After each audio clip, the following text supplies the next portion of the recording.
Hi guys, welcome back to my channel. ನಾನು ಶ್ವೇತಾ. ಇವತ್ತು ನಾನು ಪನ್ನೀರ್ ಮನೆಯಲ್ಲೇ ಮಾಡೋಣ ಅಂಥೇಳಿ ಹಾಲು 1 ಲೀಟ್ರ್ ಹಾಲನ್ನು ಕಾಯ್ಸೋಕ್ಕಿಟ್ಟಿದ್ದೀನಿ. ಅದಿನ್ನೇನು ಕುದೀತಾ ಬಂದಿದೆ. ಅದು ಕುದೀತಾ ಇದ್ದಂಗೆ ನಾವು ಒಂದು 5 ಲಿಂಬೆಹಣ್ಣು ಕಟ್ ಮಾಡಿ ಹಾಕಿದ್ದೀನಿ, ಯಾಕಂದರೆ ಜ್ಯೂಸ್ ಕಮ್ಮಿ ಇತ್ತು ಅದರಲ್ಲಿ. 5 ಲಿಂಬೆಹಣ್ಣು ಜ್ಯೂಸ್ ತೆಗೆದು ಈ ಥರ ಹಾಕಿ ಕ್ಲೀನಾಗಿ ಸೌಟಲ್ಲಿ ಆಡಿಸ್ತಾನೇ ಇರಬೇಕು. ನಮ್ಮ ಮನೇಲಿ ಡೈಲಿ ನಾವು ದನ ಕರಿತೀವಿ. 1 ಲೀಟ್ರ್ ಹಾಲು ಬೆಳಗ್ಗೆ ಸಂಜೆ ಒಂದು ಅರ್ಧ ಲೀಟ್ರ್ ಕೊಡುತ್ತೆ, ಮತ್ತು 1 ಲೀಟ್ರ್ ಹಾಲು ಎಕ್ಸ್ಟ್ರಾ ತಗೊಳ್ತೀವಿ ನಾವು. ಇವತ್ತು ಮಕ್ಕಳೆಲ್ಲ ಪನ್ನೀರ್ ಬೇಕು ಅಂತಿದ್ರು ಅಂತ ಹೇಳಿ 1 ಲೀಟ್ರ್ ಹಾಲನ್ನು ಕಾಯ್ಸೋಕ್ಕಿಟ್ಟಿದ್ದೀನಿ. ಪನ್ನೀರು ಹೊರಗಡೆ ತಂದು ಮಾಡೋಕ್ಕಿಂತ ಮನೇಲಿ ನಾವು ಈ ರೀತಿ ಮಾಡಿಕೊಂಡ್ರೆ ಚೆನ್ನಾಗಿರುತ್ತೆ. ನೋಡಿ, ಇದು ಈ ಥರ ಆಗುತ್ತೆ ಲಿಂಬೆಹಣ್ಣು ಹಾಕ್ತಿದ್ದಂಗೆ. ಲಿಂಬೆಹಣ್ಣು ಫಸ್ಟಿಗೆ ಸ್ವಲ್ಪ ಹಾಕಿ ಕರಡಬೇಕು, ಆಮೇಲೆ ಇನ್ನೊಂದು ಸ್ವಲ್ಪ ಹಾಕಬೇಕು. ಒಟ್ಟಿಗೆ ಅಷ್ಟನ್ನು ಹಾಕಕ್ಕೆ ಹೋಗಬೇಡಿ, ಚೆನ್ನಾಗಿ ಬರುತ್ತೆ ಪನ್ನೀರು. ನಾನೊಂದು ಸ್ವಲ್ಪ ಇಟ್ಕೊಂಡಿದ್ದೆ, ಅದನ್ನು ಮತ್ತೆ ಲಾಸ್ಟಲ್ಲಿ ಹಾಕಿದ್ದೀನಿ. ನೋಡಿ, ಈ ರೀತಿ ಬರುತ್ತೆ. ಇದು ಆಲ್ಮೋಸ್ಟ್ ಆಗಿದೆ. ಇವಾಗ ಲಾಸ್ಟಲ್ಲಿ ಅದು ನೀರು ಪೂರ್ತಿ ತೆಕ್ಕೋಬೇಕು ನಾವು. ಅದು ನೀರು ಬೇರೆ, ಪನ್ನೀರೇ ಬೇರೆ ಥರ, ಅಂದರೆ ಎರಡು ಸಪ್ರೇಟ್ ಆಗುತ್ತೆ. ಇವಾಗ ನಾವು ಲಿಂಬೆಹಣ್ಣನ್ನು ಹಿಂಡಿರ್ತೀವಲ್ಲ, ಅದು ಹುಳಿ ಅಂಶ ಇರುತ್ತೆ. ಕ್ಲೀನಾಗಿ ವಾಶ್ ಮಾಡ್ಕೋಬೇಕು. 1-2 ಸಲನಾದರೂ ವಾಶ್ ಮಾಡ್ಕೊಳ್ಳಿ ಕ್ಲೀನಾಗಿ. ಮತ್ತು ಅದರಲ್ಲಿರೋ ನೀರು ಸ್ವಲ್ಪನೂ ಇರಬಾರ್ದು, ನೀರು ಕ್ಲೀನಾಗಿ ಹೋಗಬೇಕು. ಅದಕ್ಕೆ ಕ್ಲೀನಾಗಿ ತೊಳ್ಕೊಂಡು ಒಂದು ಬಟ್ಟೆಯಲ್ಲಿ ಅದು ಸ್ವಲ್ಪ ನೀರು ಹೋಗೋ ತನಕನೂ ಬಿಡಬೇಕು. ನೋಡಿ, ನಾನು ಈ ರೀತಿ ಬಟ್ಟೆ ತೊಗೊಂಡಿದ್ದೀನಿ, ಒಂದು ಕ್ಲೀನಾಗಿರೋದು.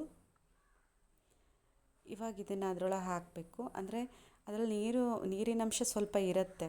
ಅದನ್ನು ಸ್ವಲ್ಪ ನಾವು ಒತ್ತಿ ತೆಗೆದು ಈ ರೀತಿ ನೋಡಿ ಪ್ರೆಸ್ ಮಾಡ್ದಂಗೂ ಅದು ನೀರು ಹೊರಗಡೆ ಹೋಗುತ್ತೆ. ಆಮೇಲೆ ನಾವು ಯಾವ ಶೇಪ್ ಬೇಕೋ ಆ ಶೇಪನ್ನು ಕ್ಲೀನಾಗಿ ಇವಾಗೆ ಸೆಟ್ ಮಾಡಿ ಇಡಬೇಕಾಗತ್ತೆ. ನೋಡಿ, ಆಗಿದೆ. ಇವಾಗ ನಾನು ಒಂದು ಸಲ ಕ್ಲೀನಾಗಿ ಮುಚ್ಚಿಬಿಟ್ಟು ಅದರಲ್ಲಿ ನೀರಿನ ಅಂಶ ಎಲ್ಲ ತೆಕ್ಕೊಳ್ತೀನಿ.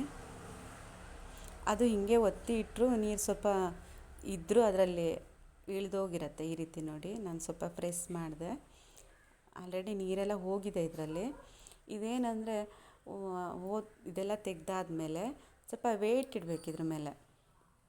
ಇವಾಗ ನಾನು ನೈಟ್ ಮಾಡಿಟ್ರೆ ಬೆಳಗ್ಗೆನೇ ತೆಗಿಯೋದು, ಮತ್ತು ಮಧ್ಯೆ ತೆಗಿಯೋಕ್ಕೆ ಹೋಗಲ್ಲ ಅದನ್ನು. ನೋಡಿ, ಈ ರೀತಿ ವೇಟ್ ಇಟ್ಟಿದ್ದೀನಿ.